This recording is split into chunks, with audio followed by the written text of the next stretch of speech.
Olá, galerinha, mocinha, é o Valdir Lopes de Castro. Aqui quem fala é o Fernando Abreu para mais uma aula de filosofia. Desta vez nós iremos falar um pouquinho sobre a origem da filosofia, que se apresenta no capítulo 2 do livro didático. O princípio desta aula é direcionar uma base para o educando ao proporcionar uma visão cronológica de como a filosofia se desenvolveu na antiguidade, certo? No nosso primeiro slide, eu trago para você uma conceituação que também se apresenta no livro de vocês na página 22. O que é o mito, o conceito de mito. O mito vão ser formas mais remotas de crença por meio da qual os povos se relacionam com o sobrenatural. No livro de vocês, vem trazendo também o significado etimológico. O mito vem de mitos, do grego mitos, que significa palavra expressa, narrativa. A consciência mítica é predominante em culturas de tradição oral que transmitem o conhecimento verbalmente, etimologicamente falando, tá bom? Que também está aí no slide. Na página 22, nós iremos ver as formas de mitos na Grécia Antiga, que também são chamadas de epopeias.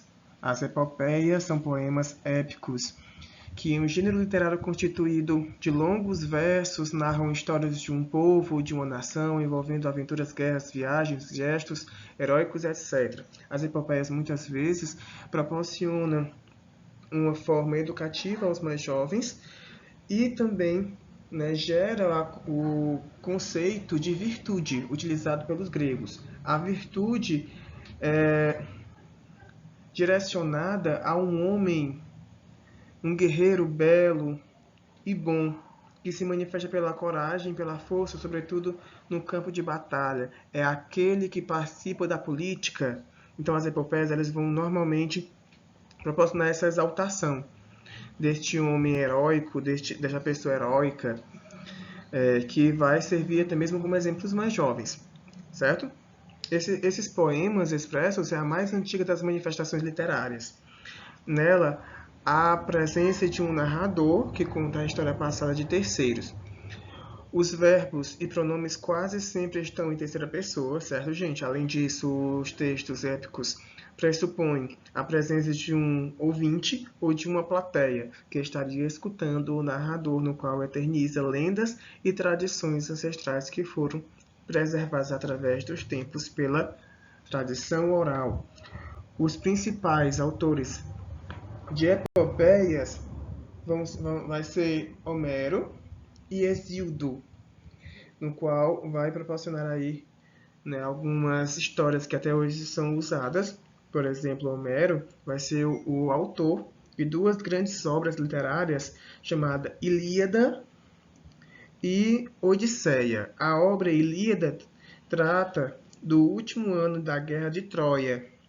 Segundo a tradição mítica, o conflito foi motivado pelo rapto da grega Helena por um príncipe troiano. Ilíada é uma palavra aportuguesada da expressão Ilion, o nome grego atribuído à cidade de Troia. E a Odisseia, que também é muito conhecida, eu creio. A Odisseia narra o retorno de Ulisses, ou Odisseu, à sua terra natal, Ítaca. Essa viagem foi repleta de peripécias, por isso costumamos dizer que uma aventura mirabolante é uma Odisseia. Para quem tiver a oportunidade, eu creio que no YouTube, na internet, vocês irão encontrar desenhos, irão encontrar filmes que retratam essas duas histórias criadas por Homero. Ok? Aqui você pode observar, né, os dois autores que eu citei para vocês, que vão ser dois dos principais representantes das epopeias. Na Grécia Antiga, os mitos eram recitados de memória em praça pública pelos aedos e rapsodos, cantores ambulantes e poetas, pessoal, como Homero e Hesíodo, tá bom? Então eles vão ser aedos, significa que eles vão criar aí algumas epopeias e vão contar essas mesmas histórias durante anos. de forma tradicional vai ser passado de geração a geração, e que mostrou aí, né, as questões literárias logo no princípio da civilização ocidental, que a Grécia vai ser uma das bases para a cultura ocidental, não é isso? Homero, ele vai ser, ele vai trazer o contato do homem com os deuses, né, em suas histórias, proporcionou o reconhecimento da virtude para o mundo grego também. Homero é este que está à sua esquerda, e nós temos Hesíodo. Hesíodo, ele vai proporcionar o surgimento dos deuses, o universo. A teogonia e a cosmogonia vão ser os principais conceitos. Etimologicamente falando, a teogonia ela vai vir do grego theos, que significa Deus, e gonos, origens, significa genealogia dos deuses. E cosmogonia vem do grego cosmos, universo, e gonos, origem, designação dada às teorias que têm por objeto explicar a formação dos deuses. Certo? Então, você pode perceber a principal diferenciação entre Homero e Hesíodo. Homero vai trazer as concepções de virtude dos gregos antigos, que eu já citei até mesmo aqui no nosso vídeo. A virtude vai ser caracterizada por um guerreiro, um político belo e bom. Certo? A virtude para os gregos é isso, é diferente também da virtude para o filósofo. Nós vamos ver também em nossas aulas, no decorrer das nossas aulas. E Hesíodo, ele traz aí o contato do homem com os deuses, a origem dos deuses, as explicações de como surgiram esses seres sobrenaturais. Ok? Aqui nós temos as duas principais obras de Homero, que foram citadas, né? Aqui é a Odisseia e Ilíada. A Odisseia é um poema épico do século 9 a.C., descrito pelo poeta grego Homero, que narra as aventuras do herói Ulisses na sua viagem de retorno para Ítaca após a Guerra de Troia. E a outra seria a Ilíada, destacando a Guerra de Troia, certo? Ilíada é um texto da literatura universal que narra a famosíssima Guerra de Troia. Ilion significa Troia. Então ele vai ser um dos principais aedos, poetas que destacam aí uma forma de proporcionar exemplos didáticos para os mais jovens, como também já falei algumas vezes aqui. Na vida dos gregos, as epopeias, pessoal, eles desempenham um papel pedagógico significativo. Narram episódios da história grega, o período da civilização micênica, e transmitiam os valores culturais mediante o relato das relações dos deuses e dos antepassados. Por expressarem uma concepção de vida desde cedo, as crianças memorizavam passagens desses poemas. As ações heróicas relatadas nas epopeias mostravam, pessoal, a constante intervenção dos deuses, ora para auxiliar o protegido, ora para perseguir o inimigo. Nessas histórias, o indivíduo é presa do destino, concebido como imutável. Então, nós temos aí essas duas principais obras de Homero. A filosofia, ela nasceu no Ocidente. A diferença entre o sábio ocidental e o oriental está no fato dos ocidentais, os gregos, se aprofundaram em questões abstratas. Tendo conhecimento, pessoal, que também existiam filósofos orientais. Porém, os gregos, eles proporcionaram uma visão bem mais universalizadora das questões abstratas, das reflexões abstratas.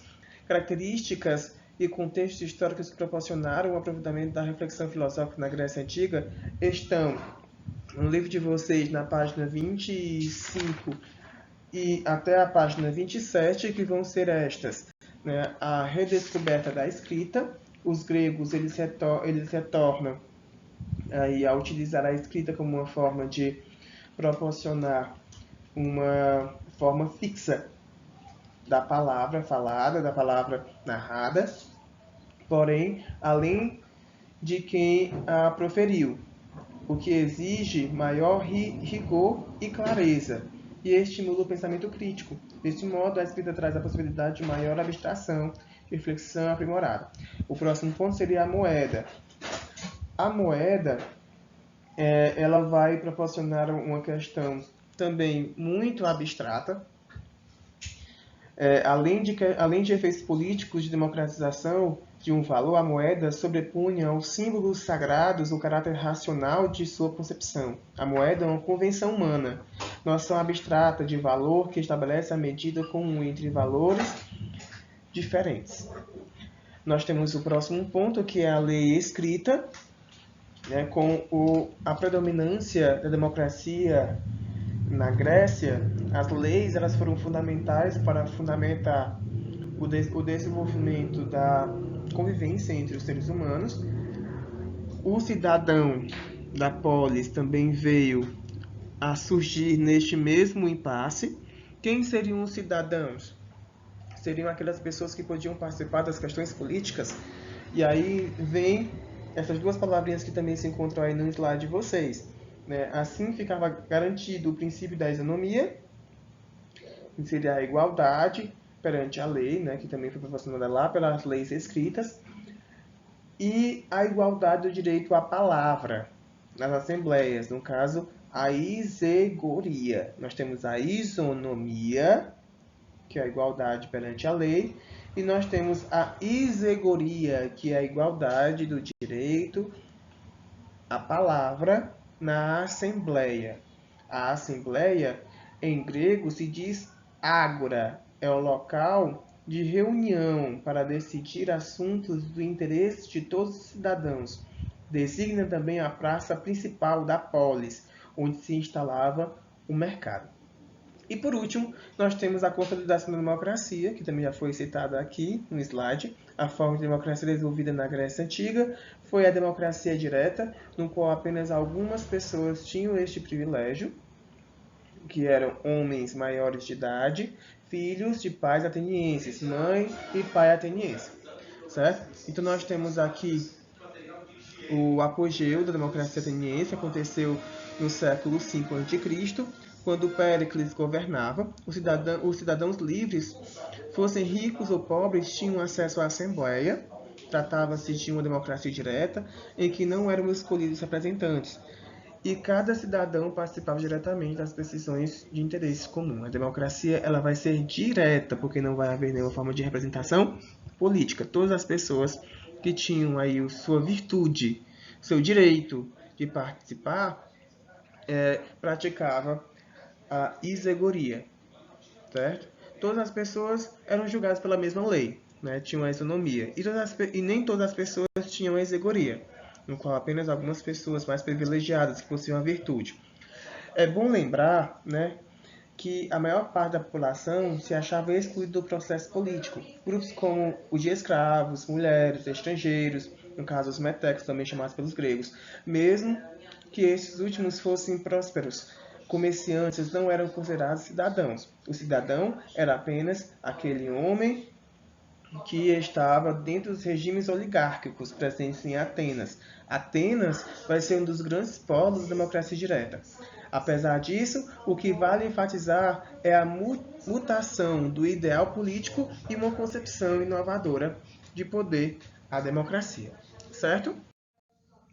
Os primeiros filósofos, os pré-socráticos, nós temos aí os três principais períodos da filosofia antiga, na filosofia grega. Nós temos os pré-socráticos, o período clássico e o período socrático. Essas concepções se apresentam na página 28 do livro de vocês. O período pré-socrático, ele vai acontecer durante o século 6 a.C. Tinha como proposta ocupar-se com questões cosmológicas, iniciando a separação entre filosofia e o pensamento mítico. Vai trazer aí esse surgimento da filosofia com uma racionalização abstrata. Nós temos o período clássico, ampliação dos temas e maior sistematização do pensamento. É neste período que vai se encontrar Sócrates, Platão, Aristóteles, também chamado de período clássico ou período socrático.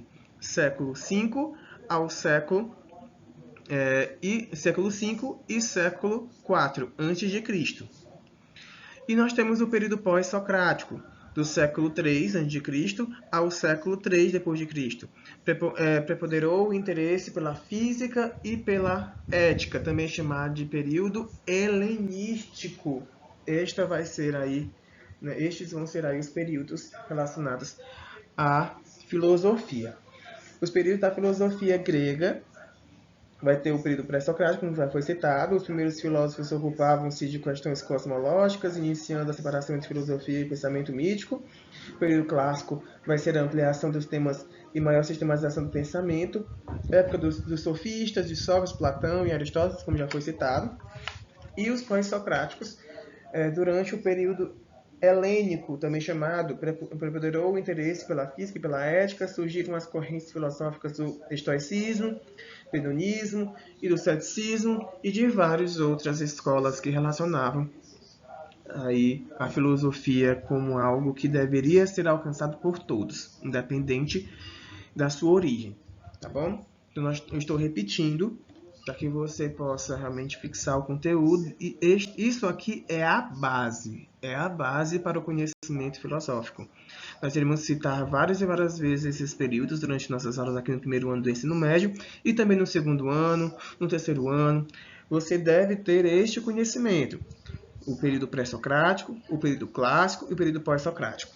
Tá certo? Nós temos aqui o período pré-socrático. Os centros de suas investigações eram a natureza, por isso são conhecidos como naturalistas ou filósofos da physis, que é um termo grego que significa mundo físico ou natureza. Geralmente escreviam em prosa, abandonando a forma poética característica das epopeias de Homero e Hesíodo, dos relatos míticos que antes eram colocados como forma de verdade absoluta.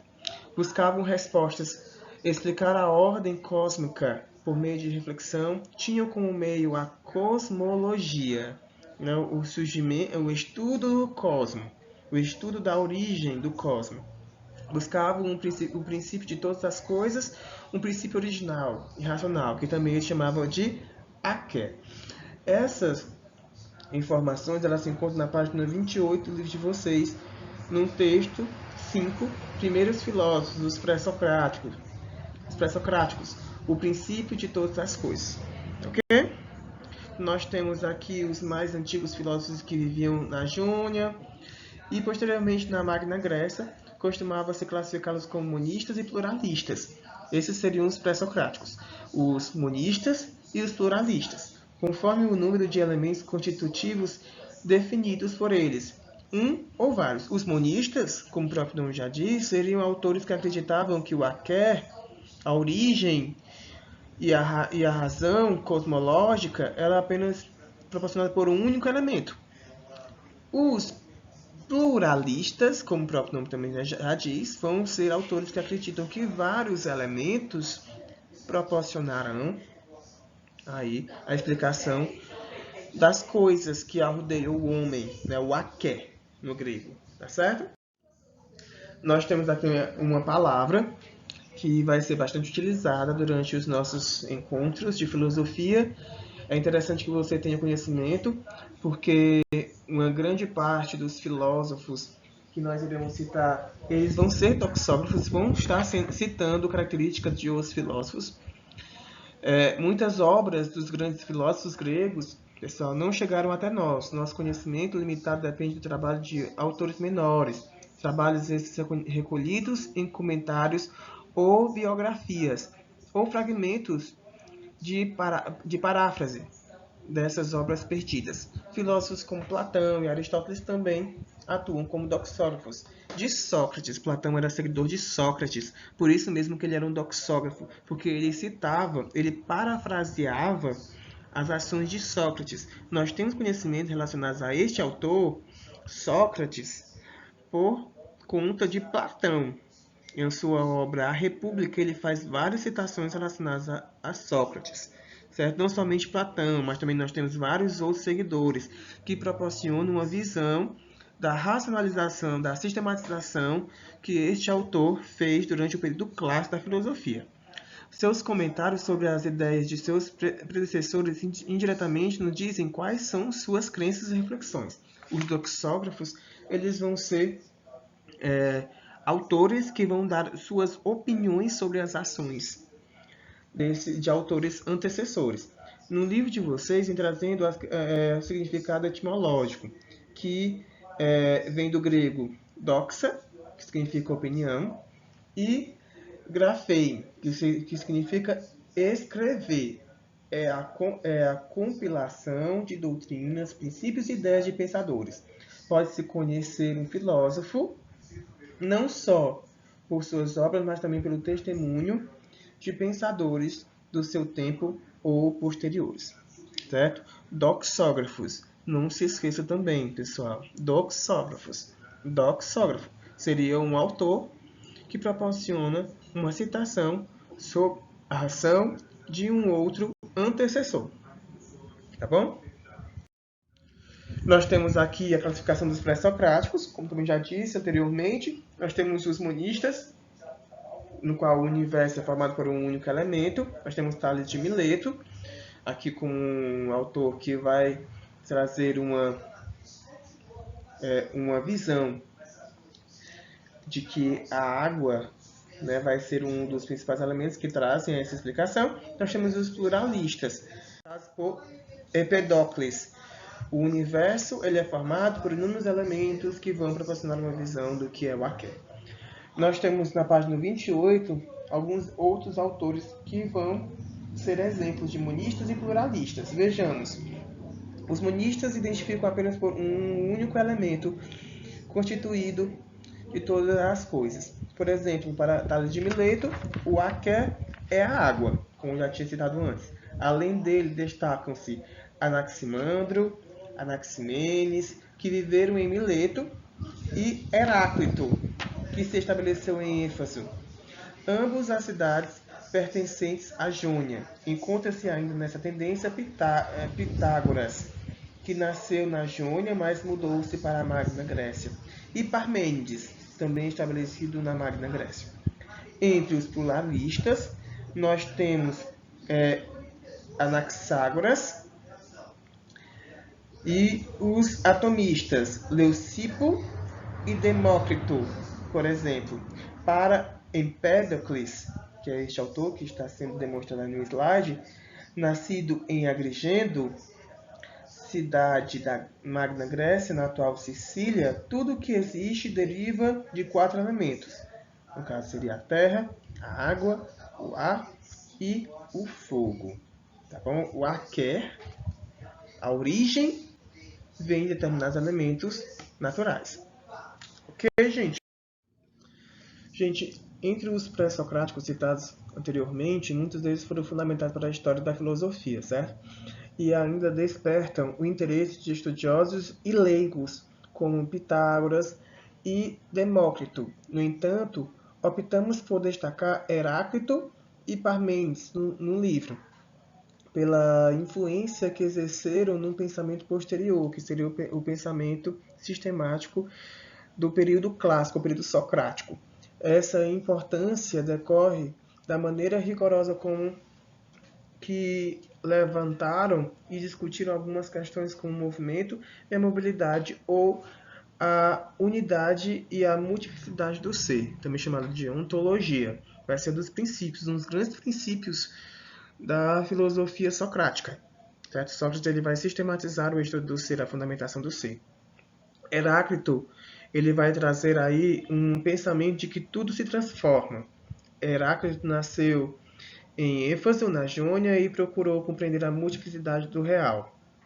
Ao contrário de seus contemporâneos, como Parmênides, Heráclito não rejeitava as contradições e queria aprender a realidade na sua mudança, no seu devir. Todas as coisas mudam sem cessar, e o que temos diante de nós, em dado momento, é diferente do que foi há pouco e do que será depois. Nunca nos banhamos 2 vezes no mesmo rio. Eu creio que algumas pessoas já devem ter ouvido falar sobre essa frase de Heráclito, no qual destaca que o rio ele está em constante movimento e que nós nunca nos banharemos 2 vezes no mesmo rio com as mesmas águas. Pois na segunda vez que nós iríamos nos banhar nas mesmas águas, não somos os mesmos, e também as águas não são as mesmas. Para Heráclito, o ser ele é o múltiplo, não apenas no sentido de que há uma multiplicidade de coisas, mas por estar constituído de oposições internas. O que mantém o fluxo do movimento não é o simples aparecer de novos seres, mas a luta dos contrários. Pois a guerra é o pai de todos, rei de todos. E da luta que nasce a harmonia, como síntese dos contrários. E aí traz mais uma vez a concepção de como Heráclito via a transformação como algo essencial para o ser humano. Para ele, pessoal, o dinamismo de todas as coisas pode ser explicado pelo fogo primordial, o elemento desse autor monista. Vai ser o fogo. Pelo fogo primordial, expressão visível da instabilidade, símbolo de eterna agitação do devir. O fogo eterno e vivo que ora se acende e ora se apaga. Certo? Então, Heráclito ele vai trazer a questão da transformação do ser, a importante transformação do ser humano. Já Parmênides, também contemporâneo de Heráclito, como foi citado, ele vai trazer o pensamento, a reflexão da imobilidade do ser. Vai ser um dos grandes autores que proporcionarão aí a questão da ontologia. Parmênides e Zenão atuaram na cidade de Eleia, sul da Magna Grécia, e eram conhecidos como filósofos eleatas. Principal característica da escola, admitir a imobilidade do ser, como está aí no seu slide.